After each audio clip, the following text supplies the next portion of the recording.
Hey everybody, welcome to Pick Dr. Osborne's Brain. We've got a great live show Q&A for you today. If you're new to the show, it's very simple. You've got questions about functional nutrition, health, fire away. Chime in on the comments, ask your questions. I'll do my best to get as many answered within the time frame that we have. Also, you might want to consider visiting me at glutenfreesociety.org and checking out our free information there. We have tons of great, wonderful information about how to overcome and navigate autoimmune disease with diet and lifestyle change. So if you want to sign up for our free newsletter, we'll send you a bunch of free stuff over there. If you have more of an interest in mold, come visit me at moldjacked.com. That's JACKED, moldjacked.com. Together an extremely comprehensive base around mold for the world to tap into so that you know how to navigate this very complex topic. So if you missed Tuesday's show, it was all about mold. We talked about mold exposure and mold symptoms and testing for mold and so many other topics around it. So if you didn't watch that show, I really encourage you to go back and check that show out as soon as you can. And that's just going to our YouTube page, Dr. Osborne, Dr. Peter Osborne at YouTube, and check out Tuesday's show. So without further ado, let's dive into your questions. Let's see, Amy is asking,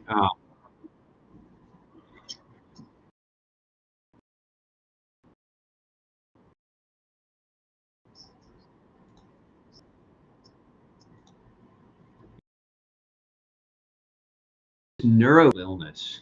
You can, I can certainly order them. It's one of those things, Amy, where if we suspect a person has brain damage as a result of exposure, a neuroquant can help confirm that, with imaging. Part of it just depends, because when you're dealing with mold, everything gets expensive really fast. And so if I'm looking at what I'm going to order for somebody to help them best identify whether or not mold is their problem, I'm usually not going to highlight a neuroquant as the top of the list of priorities of something I would order. Now, that doesn't mean it can't be ordered, but it's a general rule of thumb. We want to first know, is the person being exposed to mold? One of the easiest and quickest ways to help to determine that is to measure mycotoxin levels, and that's the urinary testing. Now, there's some additional blood markers that we can use as well. I'll get into some of those today.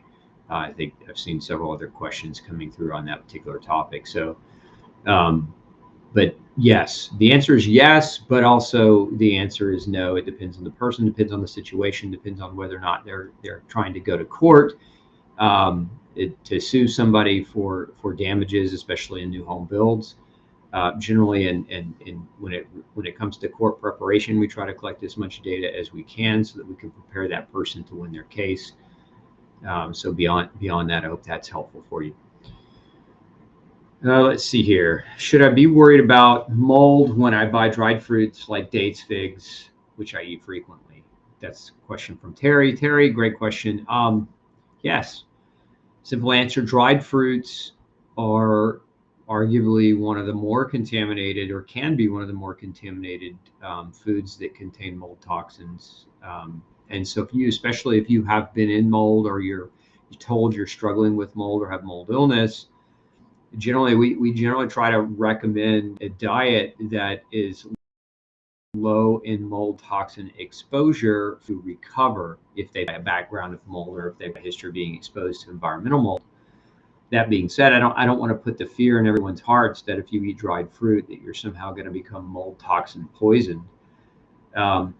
However, it's a very different matter when we're talking about somebody who's already been mold poisoned, mycotoxin poisoned for years in a home that's got moisture problems or damp problems, and we're trying to get those people to recover. In those cases, we look at low what we call low fermentation diet, which is no dried fruits, no sugars, no alcohol, generally low mycotoxin containing food items, which are predominantly vegetables and meats, and some nuts, not all, but some. And if you're concerned at all and you want to just give your body a little bit of extra protection from that, one of the things that you can do is we have a product called Myco Binder, which is a blend of different binding agents that specifically help to bind mycotoxins in your GI tract so that you can poop them out. So if you're eating those things and you want to add a layer of protection, consider using our Myco Binder product to do that. And I can let's see here. I'll put a link up for you guys on that if it's something you're interested in. Give me just a minute. I'm flying solo today, so I don't have my handyman Mel.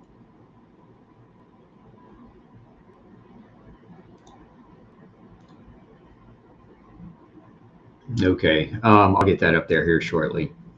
Are there beneficial molds for the body as there are beneficial bacteria? Bernie's asking yes. The answer is yes. I mean, we have what's referred to commonly as a microbiome, which is our bacteria that live in our GI tract. We are to one cells to human cells just from our gut alone. But there's also something what we call a mycobiome, MYCO, myco referring to yeast in this case. And so there are natural yeasts that live inside humans.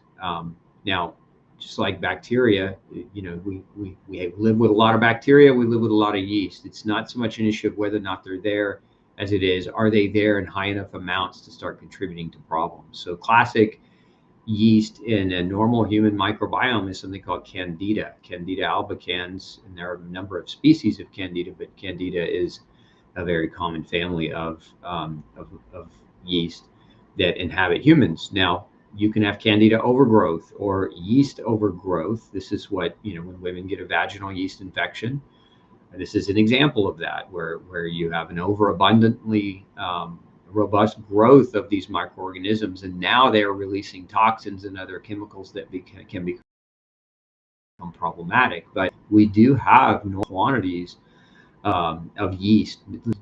Differentiate yeast from mold. So yeast are single cellular microorganisms that are normal parts of the human micro and mycobiome, whereas molds generally referred to multicellular microorganisms that are found in nature that grow on decaying material and debris, and they are the way God recycles the planet, right? So when you see mold growing on a log in the forest, it's basically secreting enzymes into that cellulose, and it's breaking it down and decaying it, and returning those nutrients back to the earth to be recycled. We don't want mold growing in us. When mold grows in humans, not yeast, mold, that's where we get into trouble. There are certain types of molds like Aspergillus that when colonizing a human can create what are known as fungal balls, BALLS, that mimic tumors. We know this happens in the lungs. It's a condition called aspergillosis, where you can grow fungal balls in your lungs that oftentimes are misdiagnosed as tumors. We know that that these can grow in the colon, and that they can grow in the prostate. They can grow in breast tissue. And it's not good, because if your doctor thinks you have cancer, but in fact you actually have a mold infection that's mimicking or masquerading as cancer, then the treatment's wrong, right? Chemotherapy, radiation therapies are not going to kill a mold infection. And this is one of the reasons why we suspect, we're not 100% sure at this point, but the research is becoming more supportive of many types of cancers actually being mold. And this is why we think drugs like Finben and ivermectin work. They actually have antifungal properties. And so this is just a theory that's more and more scientific research is supporting and corroborating. We also know that certain antifungal medications are now being studied in relationship to cancer, and they're finding that they actually work to reduce certain types of cancers. So, if you've got cancer diagnosis and your doctors didn't differentiate or didn't do a biopsy, or maybe they did a biopsy, but they didn't send your biopsy to a infectious disease pathologist, you should always request that when you go to your doctor and they're trying to identify, hey, this is X, Y, or Z type of cancer.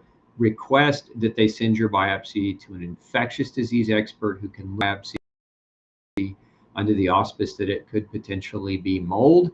Mask because the treatment's very different, and you don't want to end up getting cancer treatment if you have a mold infection. So, beneficial yeast in the body, yeah. Beneficial mold infection, absolutely not. What's the best way to clean my heating ducts? Do I need an ionizer? So Vic's asked, it depends on what your duct material is made of. If it's flex duct, I don't recommend cleaning them. Those types of ducts are not designed to have that wire nylon brush whipping across the inner surface. It actually creates gouges in flex ducts that lead to a harboring area for mold and dust accumulation. You do not want that in your air ducts. So a lot of the way that they clean these flex ducts is just not good. It's not good. You shouldn't do it. I recommend replacing versus cleaning. Now, if you've got metal ducts, those can be cleaned, and get with a good company who does that on a regular basis. But I mean, I wouldn't recommend necessarily doing it yourself. As far as whether or not you need an ionizer, ionizers don't do a whole lot for mold per se. Ionizers generally will drop particulate to the floor, so it can help to kind of reduce the contamination of tiny particulate, improve your air quality in your home, but it's not really going to be effective against mold. What's the best way? Let's see, I answered that one. Can't tolerate almost any supplements. When taking a B complex, I take really small doses. Does the body use this small amount? Is there any benefit to it? Potentially, yes. I mean, a little is better than none, especially if you're deficient. The key there, Modi, is to really honestly get tested so that you can know whether or not you have a deficit that could contribute to other health problems, and then supplement it. You know, that being said, handle small doses and can't handle larger doses, supplement with smaller doses. But I would suspect for anyone that can't handle methylated B vitamins without having kind of bad side effects, I would highly recommend that you get properly tested for mold, because it's one of the top simple reactions. Very commonly have a mold issue in their background.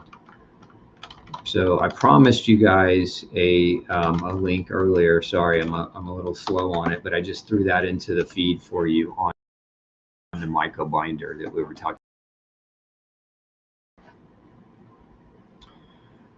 What are your thoughts on using a vibration box versus a trampoline? I like them both. I think the key, Karen, is just do something. Don't do nothing. And a lot of people, if you prefer vibration over trampoline, then use the vibration plate. If you're going to be more consistent, because you don't like jumping on a trampoline, then the vibration plate is the right tool. And if you prefer the trampoline over the vibration plate, then the trampoline's the right tool. But do what you can do consistently to get that motion and movement.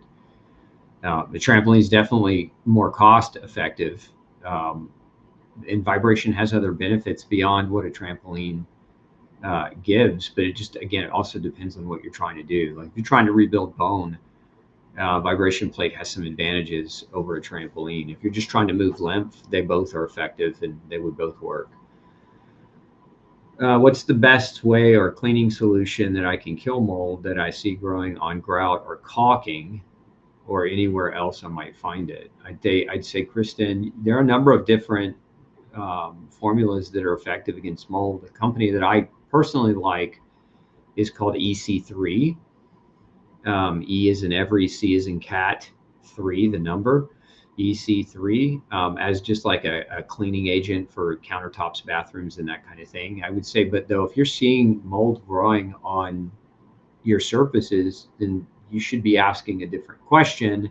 Certainly you do want to clean it, but why is the mold growing? So mold grows when there's not control over moisture. So in bathrooms, it's more common, especially like showers and grout areas. So this is one of those areas where I recommend using like a squeegee on your walls of your shower when you're done, so that you basically drain the water out and dry the water out quickly, as opposed to allowing it to sit, especially if you don't have good ventilation or in your bathroom where that steam builds and that moisture kind of maintains itself, because bathroom humidity is relatively above 55% all day long because of lack of ventilation. You're going to grow mold in your bathroom, and eventually that little bit of mold that's in your grout is going to become a bigger problem, and it can hurt you. So always, clean it, certainly clean it, but always also ask, why is it growing? The number one reason it grows is moisture. So deal with the moisture as well.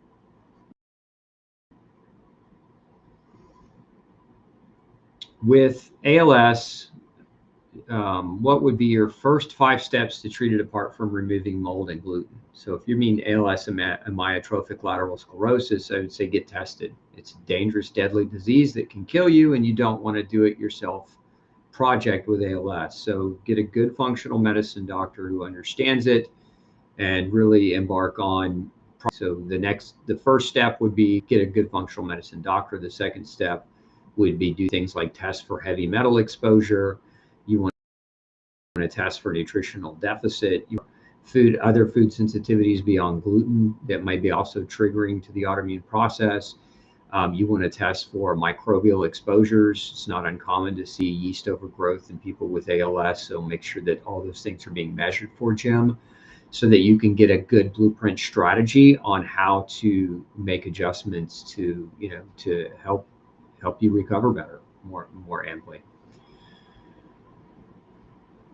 I'm seeing many overlapping symptoms between Lyme and mold. Is this a coincidence or is this related? Well, they do have a lot of overlap, and just like gluten and mold have a lot of overlap that can cause a chronic inflammation is going to look similar in terms of symptom outcomes in people. So, this is true of gluten or other food sensitivities or allergies. This is also true of environmental poison like mold or gas or radon. It's true of microbial infections like Lyme. It's true of other types of microbial infections. I've seen cases where people had Klebsiella, Citrobacter, Enterobacter, yeast overgrowth, Candida, Geotrichum, Rhodotorula. These are all just infectious things that can happen to people and lead to a chronicity of inflammation. So the symptoms of chronic inflammation have overlap. I think it's important that doctors should understand that. Certainly people should understand that, because a lot of times they get pigeonholed with the wrong diagnosis because the doctor's lazy and doesn't want to do diligent testing or diligent investigation, or just dismisses the potential of trying to look for causes of chronic inflammation. And instead they're trying to treat chronic inflammation with anti-inflammatories or immune suppressing medications that have no viable benefit on the outcome. Or not, you're going to get better. The symptom management is not getting better. The term pharmacy in Greek means magic. So trying to mask your symptoms with pharmacy, in my opinion, it's the wrong approach if you really want an honest answer. So let's see.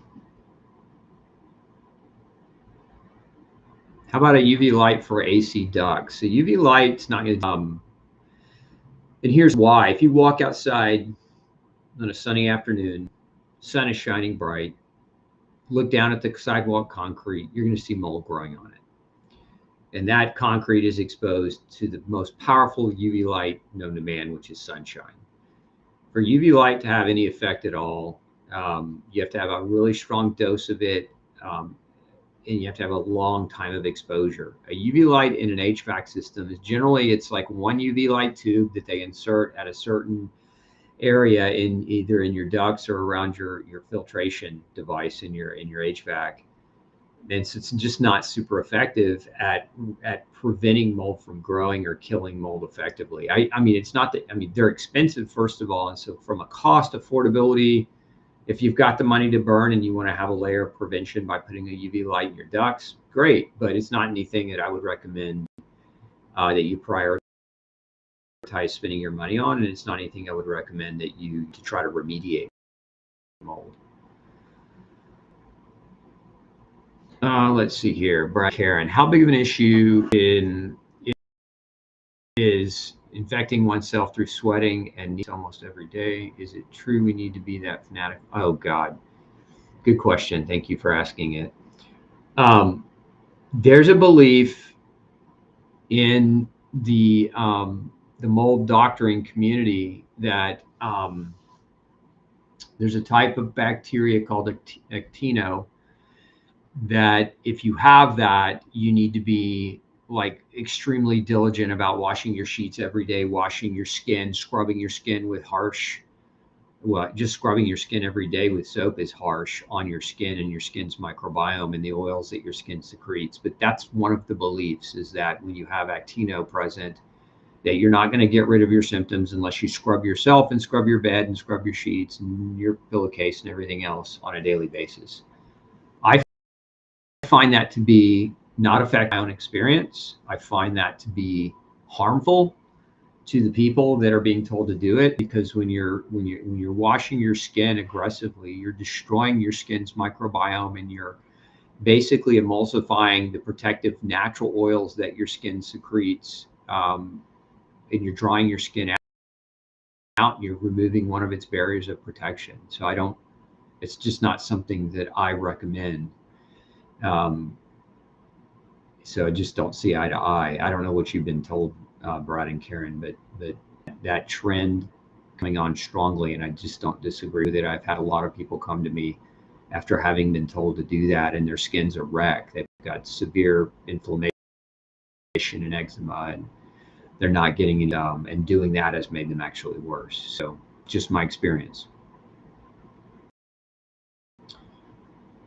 So what UV lights do you recommend for ducts? I think I kind of answered that question already. It's again, I'm not a big fan of UV lights in the ducts as a means to remediate mold. If you want to put them in at the expense, knowing that they're not going to be perfect and they're not really going to prevent mold from growing effectively, you can do that. But the number one way to control mold growth in your HVAC system is to make sure it's installed properly, to make sure it's been engineered properly, to make sure the unit is the right size, to make sure that the filter is the right size and that you're keeping the filter clean, and to make sure that you're controlling humidity. Humidity. That's why mold grows. So if you control the humidity, you're going to control the mold growth 9 times out of 10.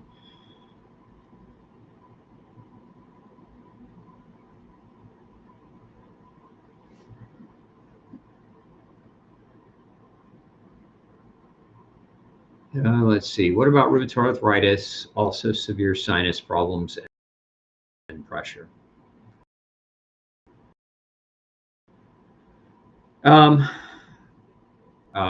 It's a book. You can go get it on Amazon or Barnes & Noble or any other major book carrier.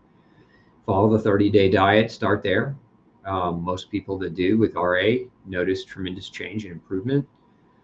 And if you're 30 days into that diet and you're not getting better, you need to start thinking about mold as a potential possibility as to why, especially if you have severe sinus problems, sinus pressure.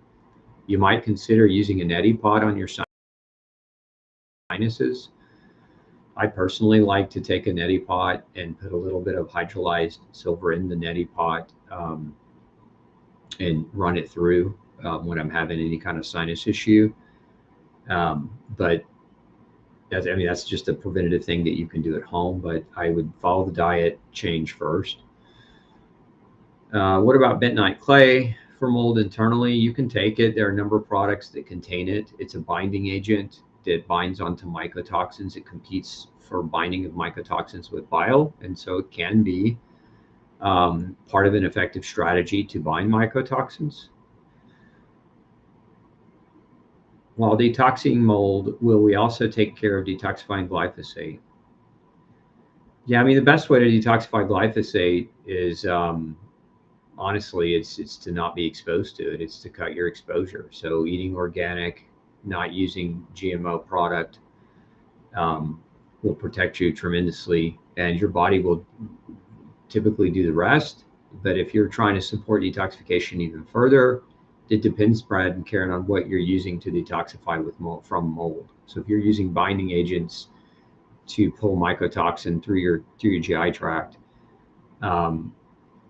that's great. Depending on the binding agent you're using, charcoal has some effect, and zeolite has some effect. But I would also say if you're trying to, if you're trying to detoxify from glyphosate, binders by themselves are not the sole solution. I would be using other things as well. If you want to look at it, we have a formula called Ultra Liver Detox, and it's got a mixture of different things that help your liver with what's known as phase 1 and phase 2 detoxification.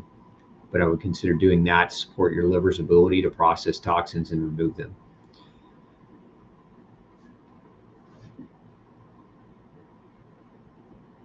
Okay, let's see here.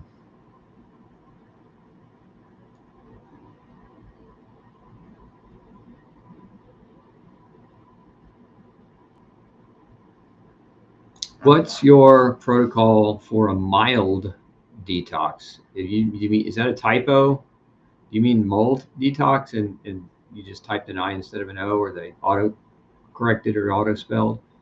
Or do you mean you've had a hard time trying to detox and you need something more mild in order to do it? Karen, I don't know what your meaning there is, but I'll just say, if you're trying to pull mycotoxins out of your system, we recommend mycobinder for people to support their detoxification. And we recommend they take 2 capsules 3 times a day on an empty stomach. We also recommend Ultra Liver Detox as a supplement to support liver detoxification. We also recommend Glutathione, a lipid-soluble version of glutathione for better absorption. We also recommend N-acetylcysteine, and we also recommend high-dose to bowel tolerance of vitamin C. We're putting together this protocol for everyone, and so sometime, probably the end of the week or early next week, you'll see that. If you go visit moldjacked.com, you're going to find this information available there very soon. I'm working on a number of resources, so I would encourage you to check back, if you haven't, check back periodically over the next week or so for getting those resources into your hand. I'll put a link up for those of you who want to learn more. Here we go. I threw that in the feed for you. When taking mycobinder, do you need to worry about taking around food and supplements? You take it away from food. You don't want to take it with other supplements because it's a binding agent. So if you're taking it with like a heavy mineral formula and not absorb them, and then you're not going to bind your mycotoxins out of you. So you really want to so before or after food, ideally, and away from supplements and away from medications as well. The way to take it is 2 capsules 2 times a day on an empty stomach. If the timing is a little off for you and you can't quite get that 3rd dose in, then we recommend people do 3 capsules twice a day instead. I drink a lot of coffee and change brands often. I started shocking the hell out of my cats last week, and the only thing I did different was the coffee. Maybe mold. Yeah, I mean, static electricity can definitely be a symptom of mold exposure, or mycotoxin exposure. So if you're a heavy coffee drinker, that could be the case. There's a couple of different brands that actually test for mold and mycotoxins in their coffee beans. So my favorite brand is called Pure. And so anyway, if you're drinking coffee, just highly encourage you to buy an organic mold tested brand, or keyword organic too, because coffee, there's some brand organic, and you don't want those brands because they're sprayed heavily with pesticide.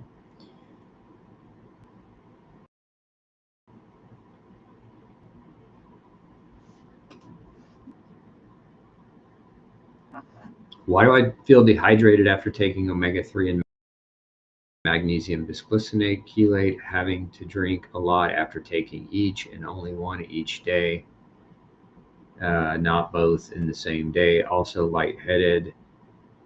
So a lot of people the lightheadedness that could be magnesium. Some people, Kara, are really sensitive to magnesium and don't do well with it, even at lower doses. And so it's not common for that to be the case, but you may be one of those individuals.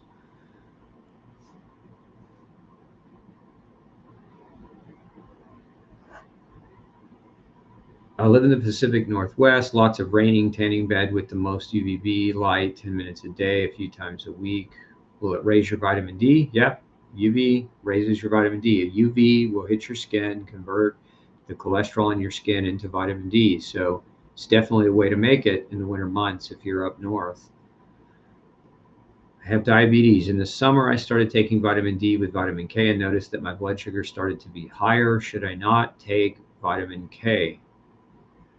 I mean, D and K are not typically something that, Olga, that we would suspect would raise your blood sugar. Um, it's a, it's a it's a tough question because I just don't think I have enough context for you to give you a better to answer your question very well. I can just simply say that it's not for vitamin D to elevate your blood sugar, and that there could be something else going on, or there could be a filler in the products that you're using. A lot of products have horrible fillers in them that can create inflammation, and that could drive up your cortisol, thus elevating your blood sugar. So hard to say for sure. But the D and the K, if they're pure and they're pharmaceutical grade, it shouldn't be doing that to you. It just, some say, if you're up for it, maybe try and try our Ultra K plus D supplement and see if that supplement does the same thing to you. And if it doesn't, you'll have your answer. It's probably in your fillers. What about dry brushing once a week? I assume you mean dry brushing in terms of lymph flow. I think it's fine. I think exercise is really the best thing anyone can do for lymphatic flow, better than everything, better than dry brushing or any other format. Now, if you're exercise intolerant, dry brushing can definitely be a benefit. But I'm a bigger fan of the exercise piece for lymph movement.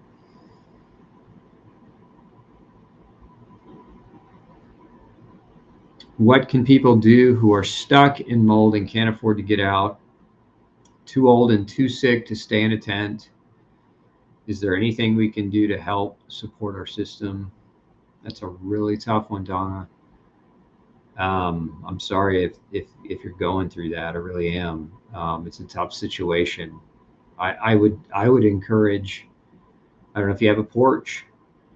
I would encourage. I know the weather's cold right now, but a porch system, being outside with more fresh air, might be a benefit. Where you can spend as much time out on that porch as possible to reduce the exposure. I think even if you could sleep on it, it's not sleeping in a tent, but just spend as much time out of the home as you possibly can would be the number one thing I would tell you to do. If you have family members who might be able to help out, and maybe you could stay with them for a while as you're trying to recover and get your health back and get back on your feet, because a lot of it with mold is that mold destroys our ability to cope and adapt to stress, and it makes it really hard for us to make intelligent and discerning decisions. And every little decision becomes a big decision. So sometimes just getting out of it, especially if you've got family you could stay with for a little while, allows you to get a greater degree of perspective mentally. It helps restore some of your mental brain power so that you can then think more deeply and really craft a way to escape it and to get out of it on a more permanent basis. But I mean, you can use binding agents. They're generally really well tolerated, even if somebody's in mold. So you could use mycobinder as a binding agent to pull some of this stuff out of you. But it's a tough call. I generally don't see people do well if they don't get out of their exposure. That's just my experience. So I would strongly encourage you to think about that. Thoughts on water fasting to assist with detox? Yeah, I mean, you can. Where I would discourage any kind of longer fasting would be in someone who's super stress intolerant, meaning they every little thing stresses them out. Those people don't typically do real well with a longer fasting. Like anything beyond 16 hours is sometimes a huge stretch and makes them feel worse and not better.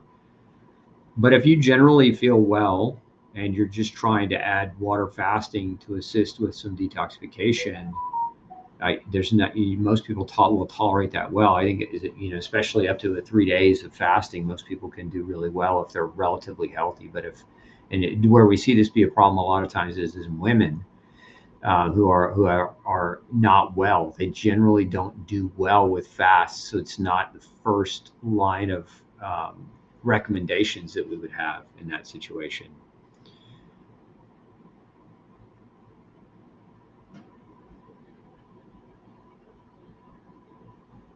Let's see. Somebody's asking about the book I recommended earlier. That book is No Grain, No Pain. And again, start the diet as soon as you can. I'll put a link in for you to check that out. Let's see here. Give me just a second.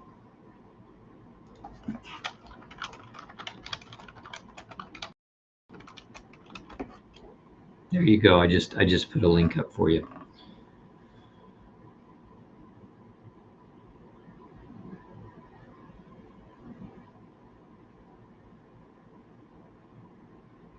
I believe the LTN I've been taking is helping me while I get help treating the home for mold and then leaving this home when I'm able to. LDN for some can be helpful. I'm glad it's helping you. Again, I think as a short-term strategy to feel better as you're trying to navigate getting out, there's nothing wrong with it. LDN is a relatively low side effect profile for most people. I eat mushrooms. I wonder if they're moldy. Mushrooms are mold. So yes. Hi, Dr. Osborne. I remember you talking about someone whose mold exposure was caused by her houseplants. Can you expand on that a bit? Yeah, this is a woman that really was a houseplant collector. She loved them. And so she had like 50 or 60 plants. These are the kind of plants that you water every day in that soil in there. So there was a ton of, I think in her case, I can't remember exactly, but I'm certain there was a tremendous amount of cladosporium exposure that she was getting, which cladosporium makes some different toxins that can be problematic in humans. But she was also allergic to the cladosporium, and then I think there was also a lot of aspergillus in that soil. So I don't recommend I don't recommend trying to make your house into a greenhouse in that way. If you have a few plants, I generally don't think that's a problem for most people. But this woman had plants all over her house, and I think it became more and more of a problem for her.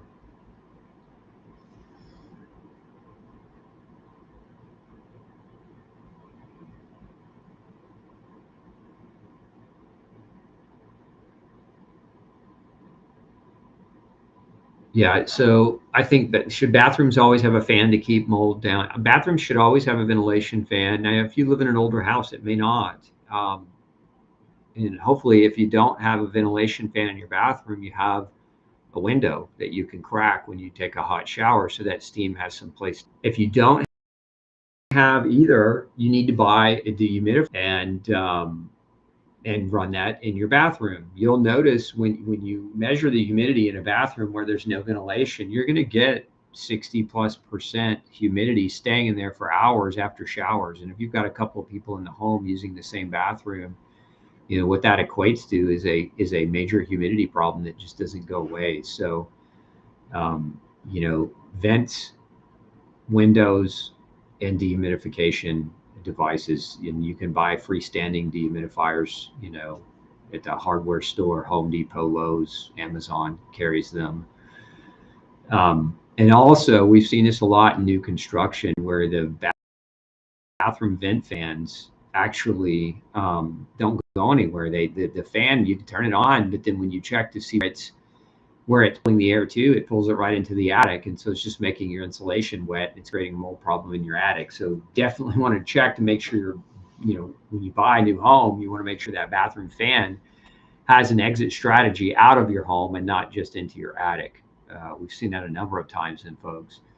This is part of why you get a good home inspection done. You hire a good reputable home inspector before you buy your house. Preferably you hire somebody who understands construction and understands the potential for water damage to cause mold overgrowth. Because a lot of home inspectors work for the builders. They're just basically, excuse my language, but they're whores for the industry, and they're just taking your money to not do a good job. There's actually a really good building inspector if you are on Instagram or if you're on TikTok. His name is Cy. I think he's out in Arizona, CY. But he's a fantastic building inspector. Watch some of his videos if you want to learn a little bit more about construction. If you're thinking about building a new home and you just want to kind of get some education around what goes on in the new home building industry, these home builders are crooks. They're hiring unskilled laborers to do work. And it's poor work, and it leads to moisture penetrance into the home a lot of times. And that's what happened to me. I hired a very reputable builder, but they had such a horrible subcontracting team that was putting our HVAC system in and putting the brick on the outside. I mean, they basically destroyed my house. It was catastrophic before the house was ever even up, and it took about a year for the mold to really start growing heavily. As a matter of fact, let me just pull this up. I'll show you guys what ultimately ended up happening in our house. Let's see here.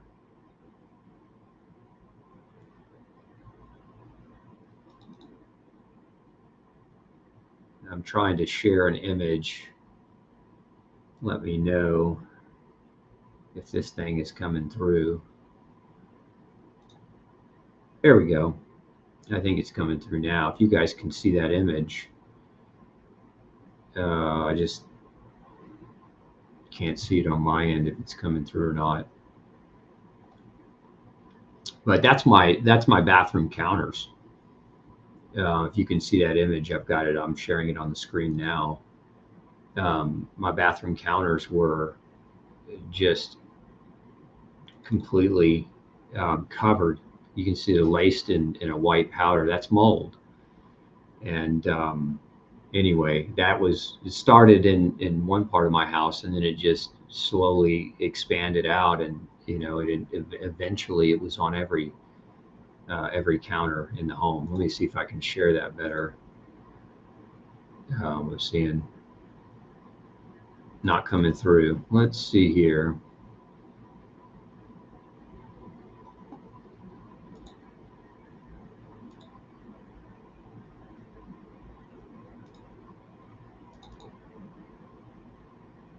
Let's try it one more time.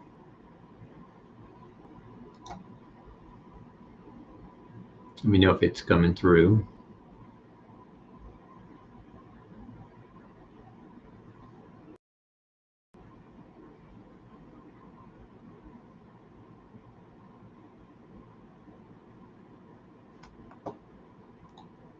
Just running super slow. Sorry, folks.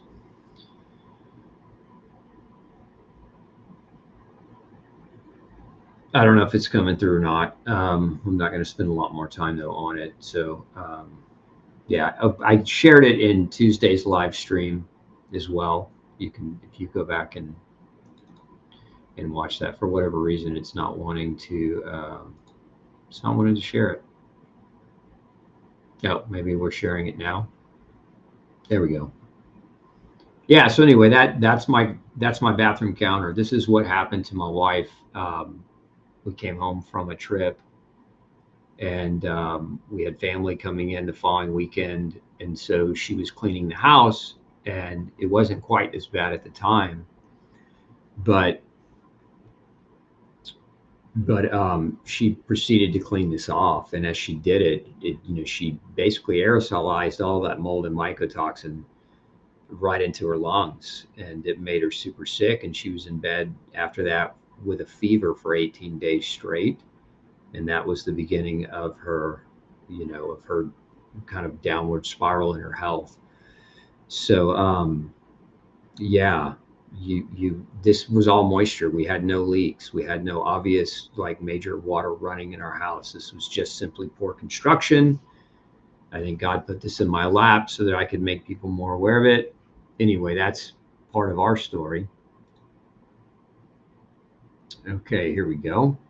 So back to questions.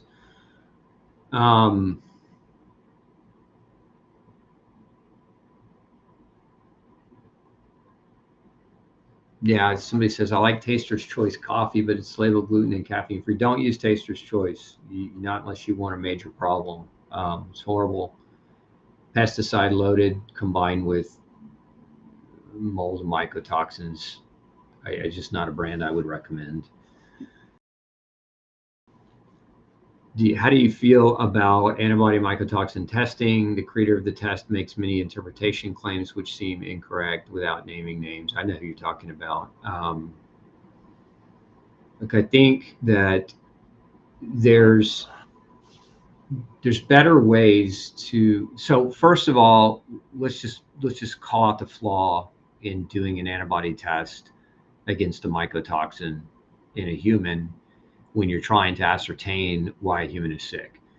The biggest flaw is that mold exposure compression. So if you are using a test that's measuring antibodies in an immunocompromised person, you could get a false negative. So you get a reading that looks normal or reading that looks negative, but not because they're not reacting, but because their ability to make antibodies is suppressed. And so that's just one potential reason why that test could be problematic. Also, possible benefits to running a test like that. It's not something I do first and foremost, because any time we're looking at doing a test, the type of testing that I recommend, I like to run tests that give us what I would call a primary level of evidence of mold exposure. Primary meaning it's not a downstream metabolite. It's not something that could mean mold. It's not something that we could speculate might actually be caused by mold. It's actually either mold or mycotoxins. And so the best way that we can get that information is directly testing the human to see whether or not they have high levels of mycotoxins in them, because that's direct evidence. You can't make it up. If they're there, they're definitely there, and it's definitely a problem.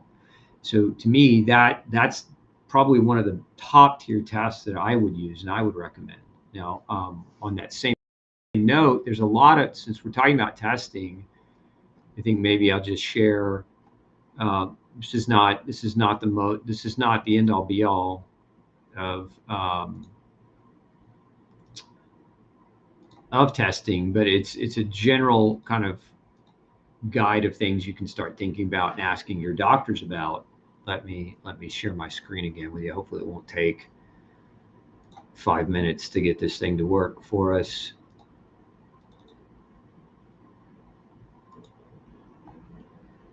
It's pulling up now. It should be coming on now. Here we go. I think it is sharing. So you can see here under testing, the reason why urine mycotoxin test is at the top of that list is because it's the most direct evidence for being poisoned by mold mycotoxins.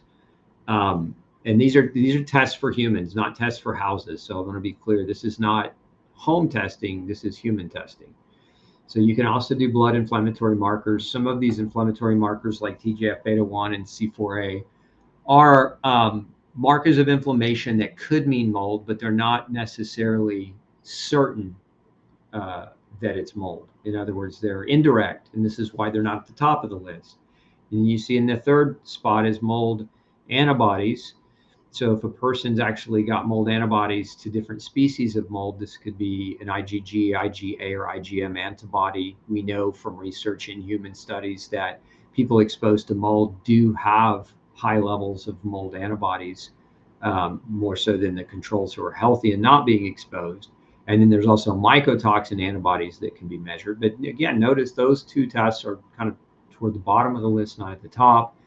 And then we have something called visual contrast sensitivity, which is a general test because loss of visual contrast occurs in people who are exposed to mold.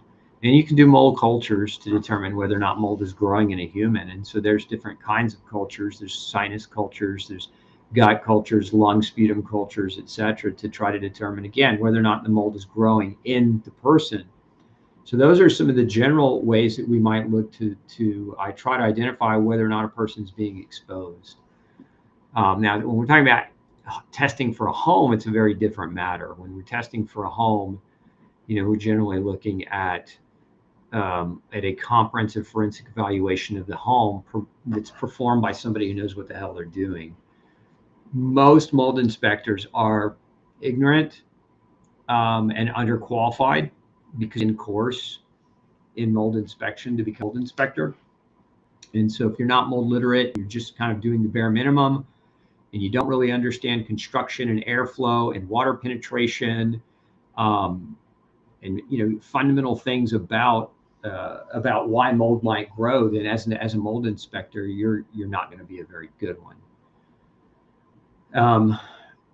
So when we're talking about home mold inspections, we're really wanting to do a visual inspection combined with a forensic evaluation. And there are a number of things that a good mold inspector will have as tools at their discretion to use to help understand whether or not you have a problem. Air testing is probably the crutch that most inspectors use. They come out, they'll run 1 or 2 air tests, and they'll call that a mold inspection. It is not a mold inspection. Air tests can be used, but they are kind of on the bottom of the list of evidence. If you find mold in an air test, great, but if you don't, it doesn't mean you don't have mold.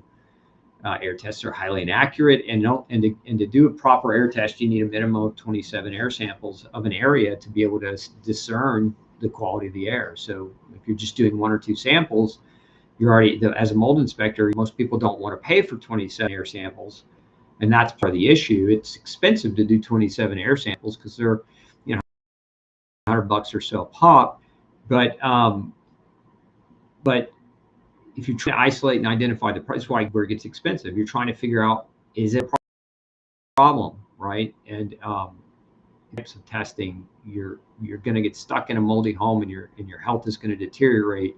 And to me, that's the most expensive thing in the world, is to not be functional.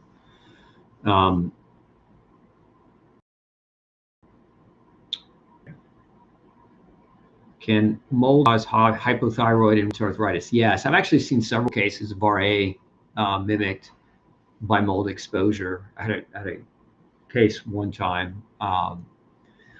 This woman had such a severe mold problem. She had mushrooms growing out of her bathroom floor behind her toilet seat that were found on an inspection, and she had severe RA. And of course, she had a major water issue in the wall cavity that was leading to that to be resolved. And after she resolved that issue, symptom digression began almost immediately. So it's possible. RA has lots of trigger factors beneath.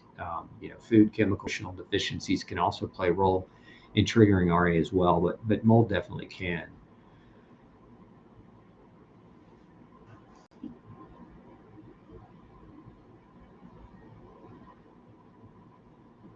I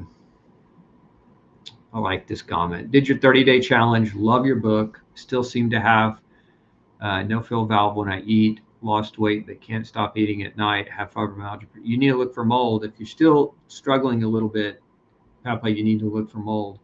If no grain, no pain is helping you, and you're losing weight, it's very common. Mold is an inhibitor of RNA, DNA, and protein synthesis, and so in many people makes it very, very challenging to put any weight back on.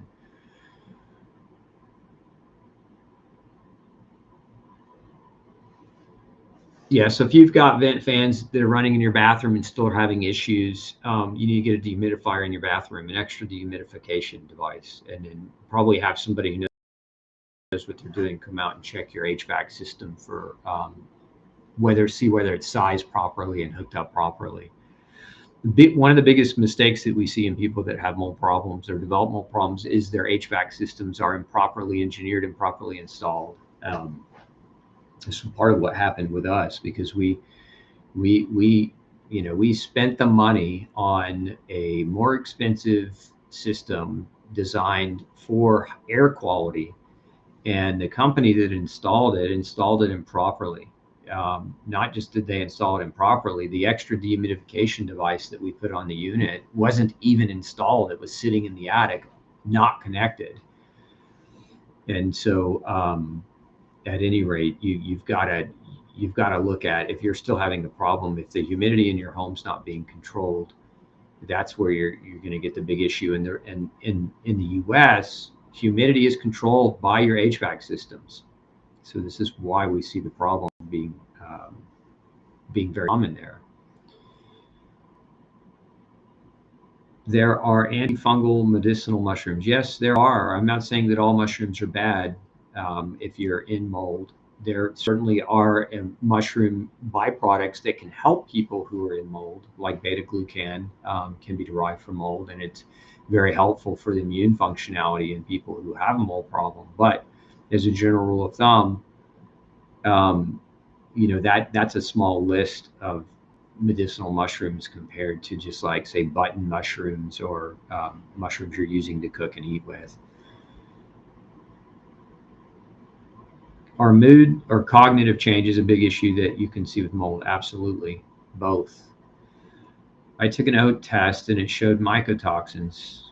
No, you didn't see mycotoxins on an oat test, because an oat test doesn't measure mycotoxins.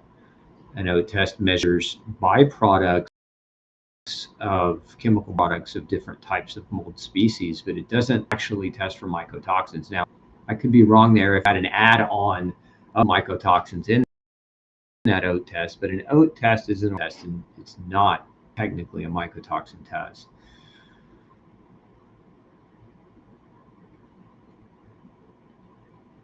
Those of you that are buying like home tests, you're buying the home test kits,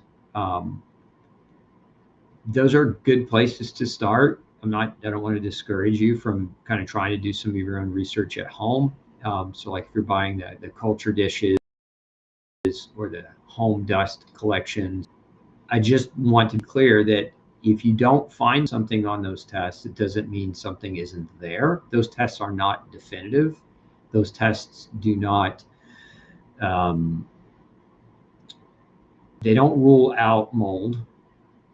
They can rule it in, but they don't rule it out. Again, a mold inspection is a multi-factored, comprehensive evaluation of the home, the construction, the HVAC system, the roof lines, the walls, the sprinkler system, the pore holes, whether or not you have adequate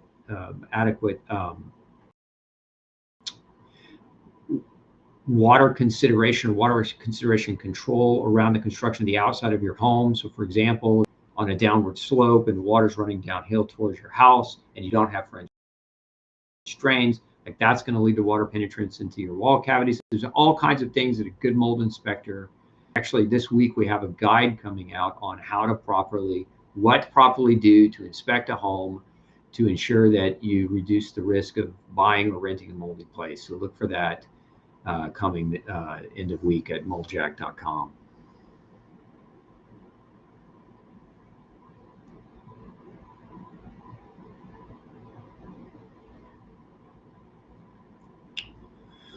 How do I bring down high B6 due to too much supplementation? I have lots of the possible symptoms. Time. B6 is a water-soluble vitamin, and probably you took pyridoxine hydrochloride because people that become B6 toxic don't become toxic on P5P, pyridoxal 5-phosphate. So let that, Carolyn, just kind of remember that in the future. If you're buying a B vitamin, you really want P5P as B6 more than you want pyridoxine hydrochloride. So one way that might help it a little bit is magnesium. You might try or consider supplementing with magnesium anywhere between 400 and 800 milligrams a day. We have something called Ultra MG. If you want to give that a try, it's a magnesium, high quality. But B6 is a water soluble vitamin, and it's going to have to run its course. You might consider, if you're having the neurological damage symptoms, you might consider taking alpha lipoic acid. It supports nerve regeneration and recovery. You would take, approximately 800 to 1200 milligrams a day if you were trying to support yourself in that way. Can you have mold just inside your body? Yes, you can have a mold infection. There are people that have mold growing in their body that aren't necessarily living in mold.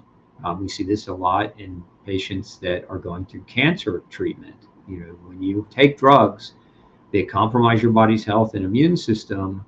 You become more susceptible to environmental infections, such as mold infections.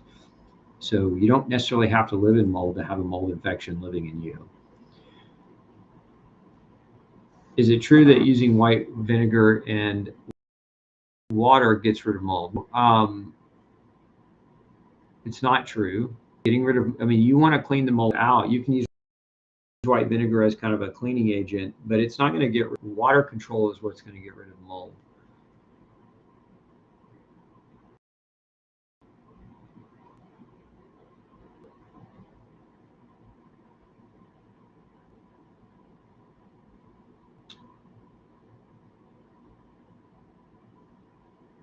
Yeah, there's a big problem with finding professionals to help do a good job. We have that's an epidemic in this country right now. It's and it's just gotten worse since COVID. It's like people want to get paid to not work. People want to get paid to not do what they're being paid to do. And I find it, I'm just as frustrated as you are in that regard. I think it was Bill Belichick, the coach of the Buffalo Bills, who had a phenomenal sign hanging in the locker room. And it just had one phrase on it. And the phrase was, "Do your effing job." In other words, be professional, do what you're being paid to do. And there's a lot of people out there that are just say not qualified to do things, and they're doing it wrong, and they're leading people down the wrong hole because the people think they've paid for something and they've received something, but the job that was done was poor. And whether it's mold inspection or whether it's home construction, it's a tremendous problem in both arenas. We're working on a reference guide for this type of thing. And Paulina just chimed in with a good comment too, I think, which is there's a website called Normi, Normi, and they have a more rigid training program for mold inspectors. And so they said that would be definitely a good place to start if you're looking for a mold inspector. Had several areas in our old home with mold. Would it be beneficial to start with a vitamin C flush? It's never going to hurt you to do a vitamin C flush. But as far as like magnesium and vitamin B12 needed, you have to, Tina, I don't know exactly why you would. I need better context to answer that. But if you're talking about starting or kicking off a detox, one of my favorite ways to have people kick off a detox is to do a vitamin C flush.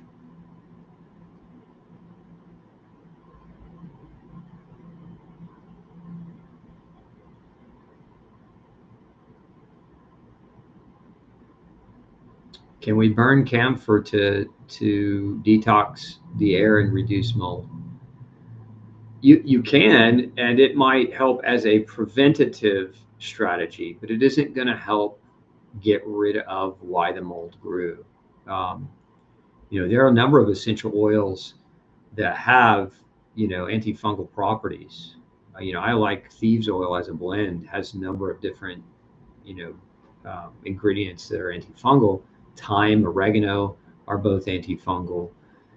So there's no shortage of essential oil that can be helpful in that regard, but I just don't want anyone to have the perception that using essential oils is going to remediate an existing mold problem in a home.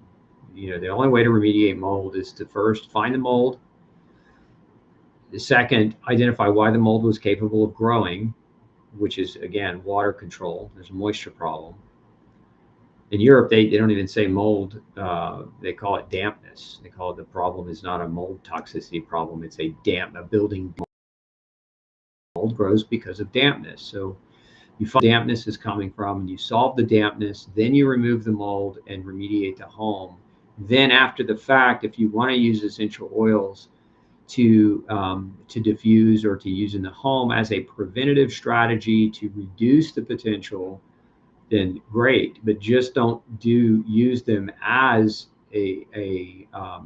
as a means of remediation without first understanding the dampness problem in the home.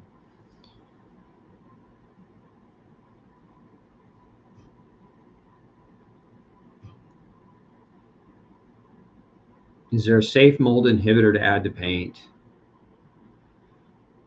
Not that I'm aware of. I know there certainly are people claiming that with any time we create an inhibitor or any time we create a chemical, one, they're never mold proof. They only use the label terminology mold resistant. Mold is a very dynamic microorganism, and I think anytime we try to throw a chemical at it, it's going to find a way. Just give it a little bit of time, it's going to find a way to get around it.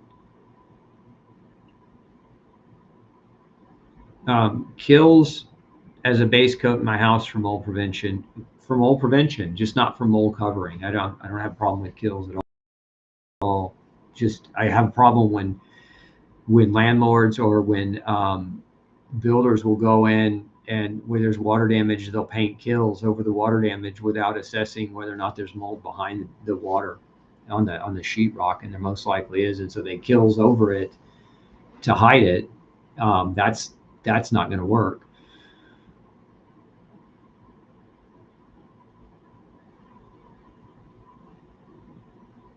Let's see here.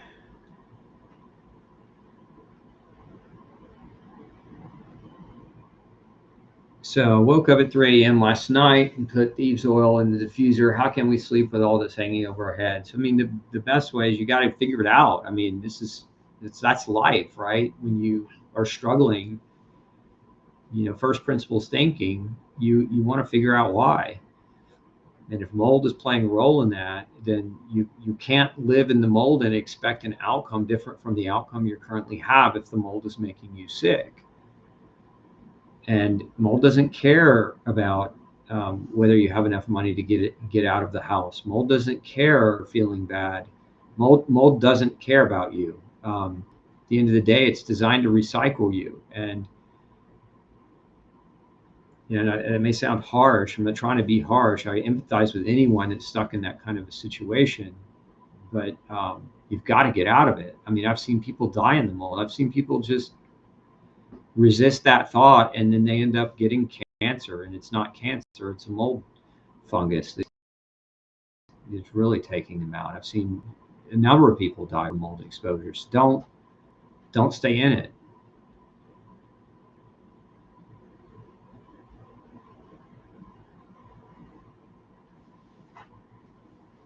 Let's see here.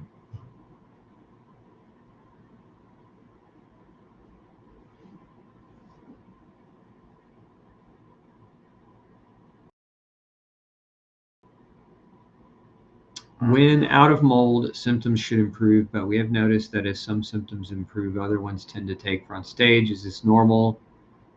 There can be some cycling of symptoms once you get out of it. It just depends. Everybody's a little different, and it depends on how long you've been out of it. It depends on how overweight you are. What I have seen as a general trend is when people are overweight in mold, they get out of the mold and they start feeling better. But if they're doing their diet right and they're bringing their inflammation under control and they're losing weight, they have a higher symptom profile as they're losing that weight. Generally, I dub that as angry fat. Fat's a storage facility for a number of fat soluble toxins, including mold toxins, and so that kind of throw a kink into some people's detoxification and their symptom profile. Can mold grow between wood floors and concrete under the floor from a water leak? Yes. Yeah, mold grows on the concrete. Go outside and look at the sidewalk. It's got mold growing on it. I'm telling you that is just trying to appease you, but they're ignorant. Mold definitely can grow on concrete.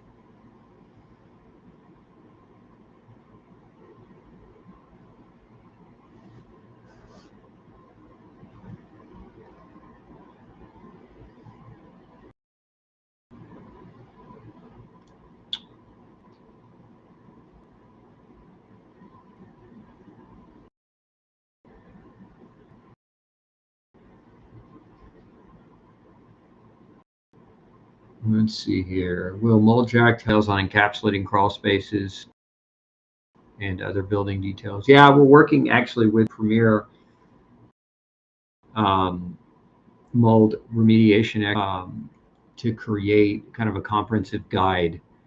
Again, these are not things I really encourage people as do-it-yourself projects. If you don't understand construction and you don't understand building science, you shouldn't be partaking of your own remediation with it, with at least without somebody guiding you through the process.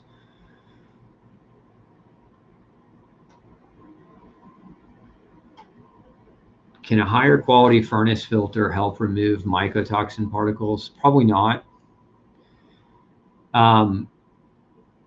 If you look, you can have some mycotoxin particulate in your air because there's always going to be some small amount of mold, even in a perfect home. That being the case, some of these filters that are ultrafine HEPA filters can remove some of that and kind of control or improve the quality of the air. But going back to, are you using a filter to try to remediate a mold problem in your house?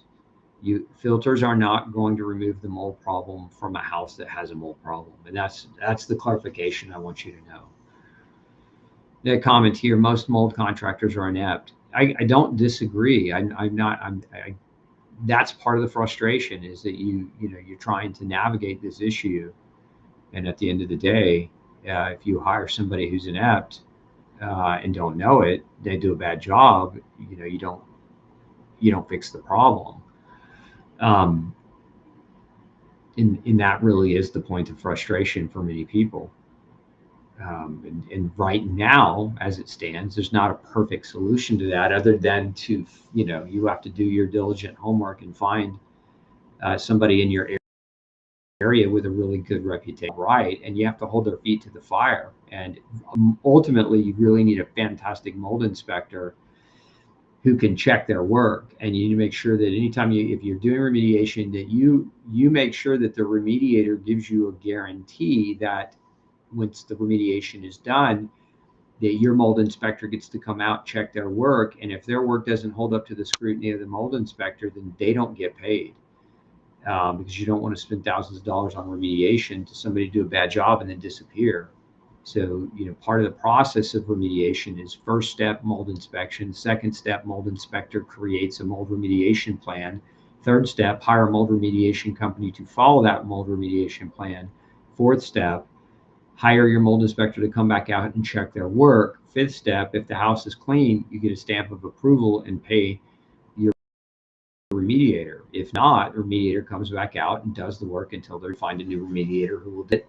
But protect yourself with a good mold inspector to mitigate or to judge the work being done.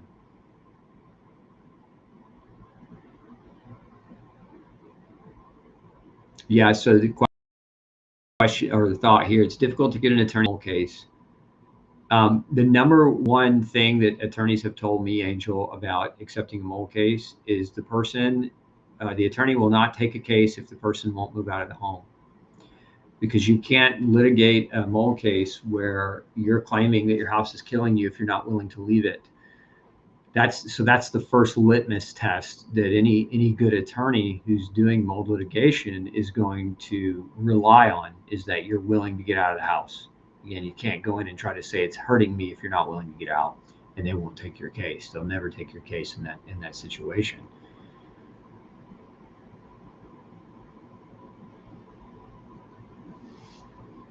I've lived mostly in mold rentals 30 years, moved again in mold again. Can this cause chronic pancreatitis? Yeah, I've seen cases of pancreatitis get better when we get people out of mold. So in my experience, it's definitely something we've seen. Gluten can also cause chronic pancreatitis, Val. So if you've not changed your diet or looked at the no grain, no pain diet, you might also consider that as well.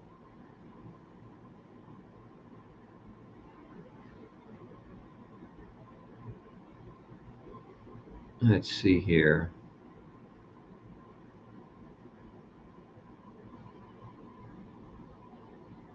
If you have an allergy to mold, could this indicate an actual mold toxicity in the body? It's not a guarantee, Sarah. It may indicate it's a possibility, but it's not a definitive. In other words, you can be allergic to mold and not necessarily be in mold. So part of it depends on the type of allergy test you're talking about too. There's IgE, which anyone can have an IgE response to any environmental component like mold, dander, dust, ragweed or other things, environmental things. But when you get into IgM and IgG testing and IgA testing, generally when we're seeing those tests come back positive, it's a stronger indicator that there's a potential for that person being exposed on a regular, frequent basis.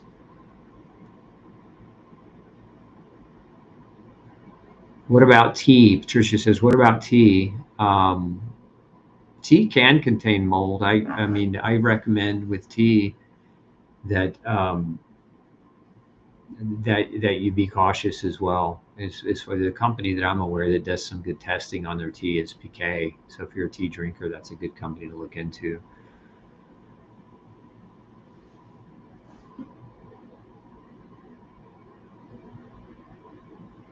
Can mold be a sticky yellowish color on a shower ceiling? Yes. Sun has no ventilation, but yeah, it can be. Mold can be green, yellow, it can be brown, it can be black. I've even seen orangish variances of mold. So yes. What about Panera Bread iced coffee? Do you know if it's safe? No offense, Jennifer. I wouldn't eat at Panera Bread if somebody gave me $1,000. It's garbage food. As are any corporate restaurants. Those places don't care about your health.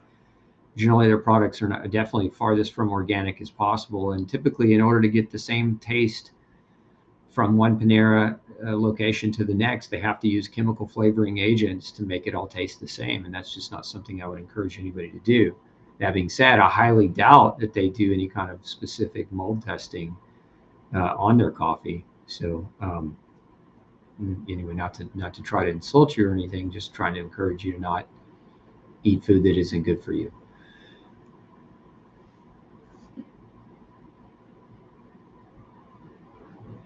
What would you suggest to treat exacerbated asthma from mold exposure as well as toxic orchard spray? Well, I mean, I would suggest that you get out of the mold first and foremost. Again, anytime we talk about recovering, you gotta minimize or reduce the exposure. Beyond that, the body can generally, once the lungs are no longer being exposed, the body can generally make a great recovery. Your body's not a weakling. It's capable of healing and repairing itself if you eat well. Where a lot of people get out of their exposures and fail to recover is that they eat poorly. They don't follow a diet that's conducive to recovery from years or months of toxin exposure environmentally. This is where, any of you that are out of the mold at this point or think you're out of the mold and you're eating regular food, what I would call standard American fare, you're not going to recover.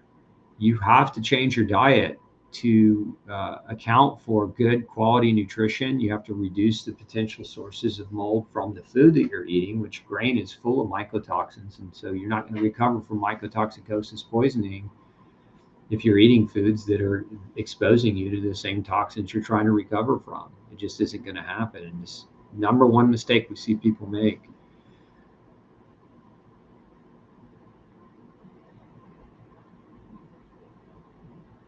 Is there anything I can use to put on my inflamed gums? I think I was eating and drinking too many acidic foods, and my dentist said they are super inflamed. Vitamin C, get you some good detox C and gargle with it and hold it in your mouth. Vitamin C is very, very supportive of gum tissue. But you could have other reasons that that's happening. I mean, for a lot of people, inflamed gums are a marker or sign. It's not necessarily that you're eating acidic foods. Your mouth should be capable of processing and digesting acidic foods. I would suggest that, that you may have some food sensitivities. You may have a microbiome disruption in your mouth that's leading to that. You may have some nutritional deficiency. I've seen cases of fluoride cause inflamed gums and receding gum lines. And what's in every toothpaste? Fluoride. So these are all just things, Deborah, to consider.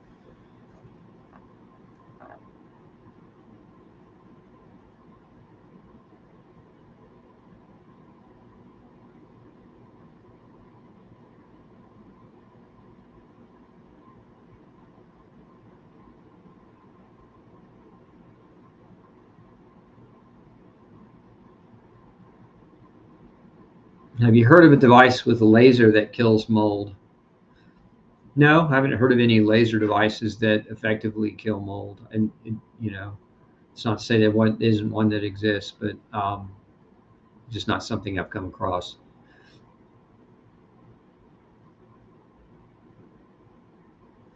Yeah, so Anna says, you see plenty of the channels of abandoned house explorers. Literally every house in a matter of 2 to 3 years is full of all kinds of mold. It's because you're not controlling the climate within the home. The mold is going to deteriorate and recycle the home back to the ground. This is one of the things that we see in schoolhouses, right? Where in the summer months, the schools close and they turn off, to save money, they turn off their air systems. And it's a huge mistake. You saw that during COVID, especially, where hotels were all shutting off their HVAC to save money because they weren't open to the public. So, everybody was hemorrhaging dollars during that time, and they were just doing what they could to keep the lights on and floating. But it led to, in my opinion, tremendous issue. And we already knew, even before COVID, we knew that, at least according to NIOSH, that at least 50% of the buildings in the U.S. are water damaged. This doesn't mean 50% of the buildings are moldy, but water damage is what we know grows mold. So, the potential for mold to be problematic in a lot of these buildings post-COVID is, in my opinion, much greater. And I've seen a ton of cases of what were being called long COVID actually be mold exposure. And people go home to recover, and if their home has mold, and they never recover because they're in their house, they don't get out of their house as they're lying in bed trying to recover. They just get sicker and sicker and sicker and don't know why. Okay. I think we have gone on long enough. I'm getting hungry again. So, look, thank you so much for joining me on this Thursday afternoon. If you, like I said earlier, if you want to learn more, I highly encourage all of you to visit Moldjacked. Stay plugged into that site over the next year as we launch the documentary and more information for those of you struggling. Also want to encourage you guys to visit Gluten-Free Society. If you want to support us, that's how you do it. Come visit us, sign up for our newsletter there. If you're in the market for good, high quality, pharmaceutical grade, gluten-free supplements to support your health and nutrition, we appreciate your patronage. If you're looking to be tested, if you want to do nutritional testing or want to get tested for gluten sensitivity, we encourage you to use the services at Gluten-Free Society. That's what makes this show possible. We don't accept sponsors on purpose. I don't want people coming in with the wrong message, misleading people. So your patronage is always appreciated. Hope you have a fantastic week, and we will see you next Tuesday, Osborne Zone. Take care.